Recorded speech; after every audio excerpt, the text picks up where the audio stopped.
Kimchi panglaban sa high cholesterol, weight gain, and even anti-cancer. For preparation, need natin ang dahon ng sibuyas. Mahaba siya, so kailangan natin gupit-gupitin ang bawat string. At kailangan din natin ng napa cabbage.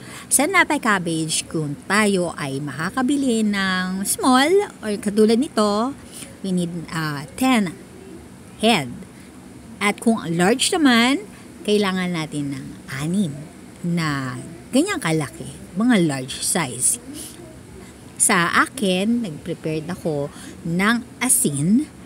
Yan, ibubuhos lang natin, papaliguan natin ang napa cabbage. Nga pala, yung napa cabbage ay kinat na natin into bite size or kahit anong size na gusto nyo. Huwag lang masyadong pino.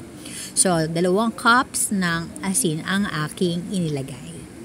Then, habang ibinababad natin ang ating napa cabbage sa asin, maglalagay naman tayo sa isang lalagyan na kaserola ng 3 cups ng tubig. Ayan. So, ito ay pangatlong cup ng tubig. Then, maglalagay tayo ng rice flour. Half cup ng rice flour. So, bago natin buksan ang ating kalan, ay mimix natin ang 2 ingredients na rice flour at ng warm water. Ayan, mix.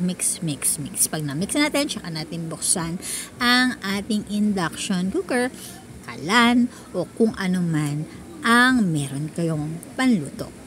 So, pag ganito na ang texture ng ating pinaghalong rice flour at water, patayin na natin ang ating kalan o induction. So, ganito ang ang consistent niya. So, medyo kalaputan. Ayan. So, pwede na siya set aside. Then, kuha tayo ng luya. Ayan. Sa luya, ginahit na rin natin ito para madaling ma-food processor, magamitan ng processor na ating gagamitin for today's video. Ayan ang nga po. So, pinuhin lang natin ang ating luya. Then, mag-prepare tayo ng sibuyas. So, sa sibuyas na ginamit ko ay 500 grams. Ayan, kung malaking-malaki ang sibuyas na nabili ninyo, siguro mga 3 piraso. So, akin kasi medium size na sibuyas ang aking nabili. So, nagpasukat lang ako ng 500 grams. Hiniwa ko na rin po ito isa-isa para tulong na rin natin sa food processor. Hindi siya mahirapan at hindi madaling masisira ng ating food processor. Kasi ito na po yung pinakakatuwang natin sa pagluluto para mapabilis ang ating, alam niyo na, pag-cut, pagluluto, o anuman ang ating gagawin sa ating food processor. So, antayin lang natin na mag-liquidate o medyo watery yung ating mga pinag-grind. Ayan. Grind. So, after natin mag-grind, ay imimix na natin sa kaninang naluto na natin na rice flour with water. So, antayin lang natin naging mag-cool down ng ating rice flour. Then, tsaka natin pagkasamahin yung ating mga na-grind na mga recados. So, madali lang siyang gawin. At, isa pa, marami siyang benefits o health benefits. Then, mag-prepare din tayo ng peras. Sa peras na ginamit ko base sa sukat na aking prepared, ay bumili lang ako ng 4 na peras. So, ipil lang natin. Siyempre, lahat ng mga ricados dyan ay ating hinugasan. So, kailangan hugas na hugas po sila para hindi makontaminate ang ating gagawing kimchi. Ayan. So, yan. Medyo tatanggalin natin yung pinakagitna kasi medyo matigas siya. Hindi siya kakayanin i-grind at hindi naman natin gusto na kumain ng medyo matigas, no, na bagay pag ating sinubo. So, yung ating ginayat din na peras ay pantulong din natin sa processor o pang-grind para hindi rin talaga masira ang ating grind. No?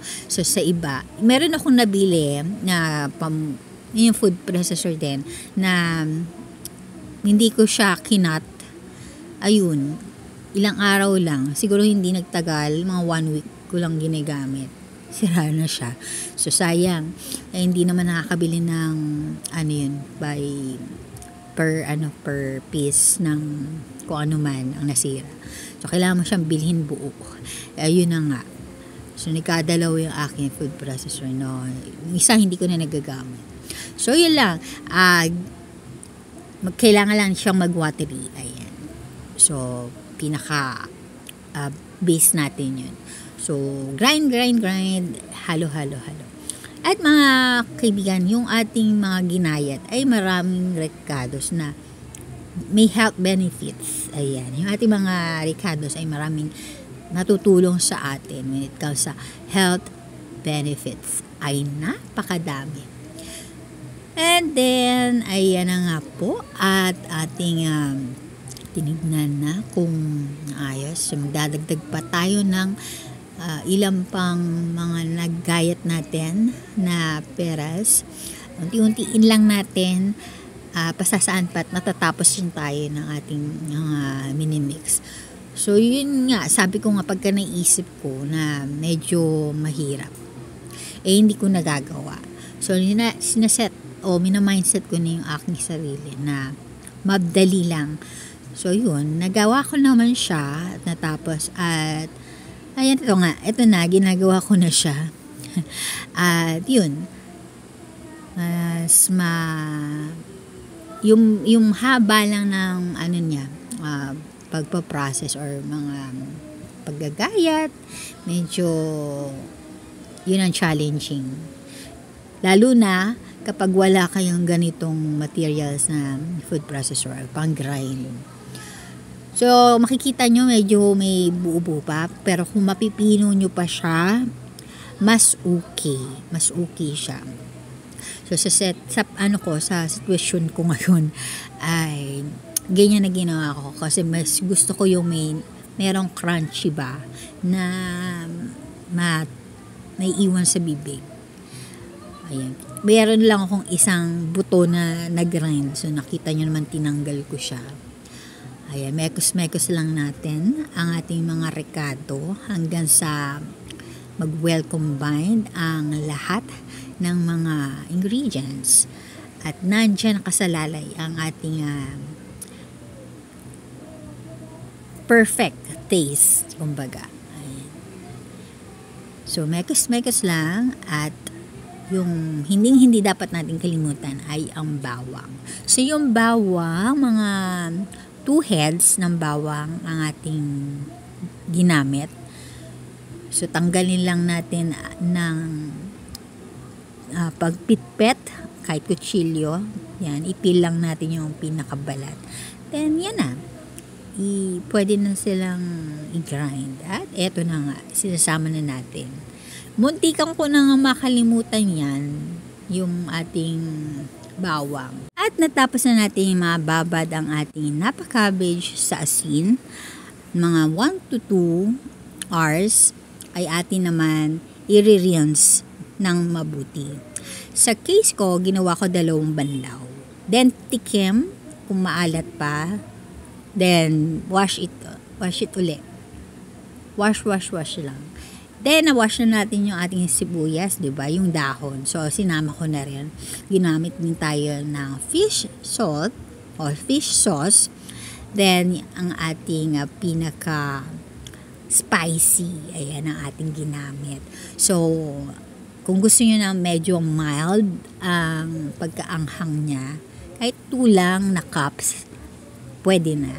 Pero sa amin, kasi mahilig kami sa spicy, ayan. Sa 3 cups ang aking prepared na mixture para dito. So, lagay lang natin sa ating mixture. Ayan. At sa tingin nyo na mapula-pula na, yon, perfect na siya. Sobrang tansyado na, kumbaga. Kamado. So, itong case na to ay hahaluin lang natin moderately. Then, lalagay na natin yung ating fish sauce. Ayan. So, halo lang natin siya. Then, yun na. Madali na nating mailalagay doon sa ating mga napa-cabbage with dahon ng sibuyas. Dito sa amin, napakahilig namin sa mga buro. Oo, kasi napansin ko sa mga anak ko, hindi ko alam kung namamana ba yun. Kasi dati hindi naman ako nagsasarapan o hindi ko talaga na-try pa yung mga burong kanin na may nilagyan ng isda, nilagyan ng hipon, o ano man. So, nung first time ko na makatikim, ay may nagbigay po sa amin.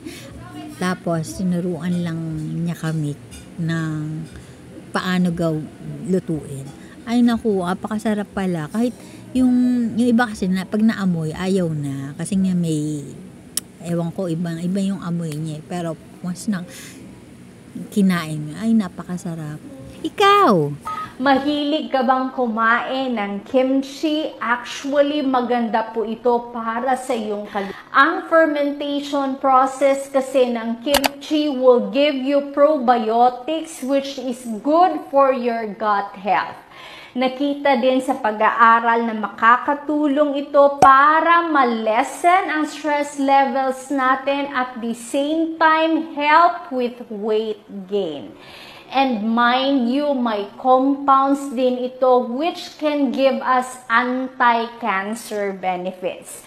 Kaya naman sa mga mahilig ng kimchi, i-continue mo yan dahil maganda po yan sa iyo. I-share mo din sa family members mo. Para sa mabilisang vegetable fix, bumili ka ng kimchi or make kimchi on your own. Maganda po ito para sa iyong kalusugan at kalusugan ng iyong pamilya. God bless you po.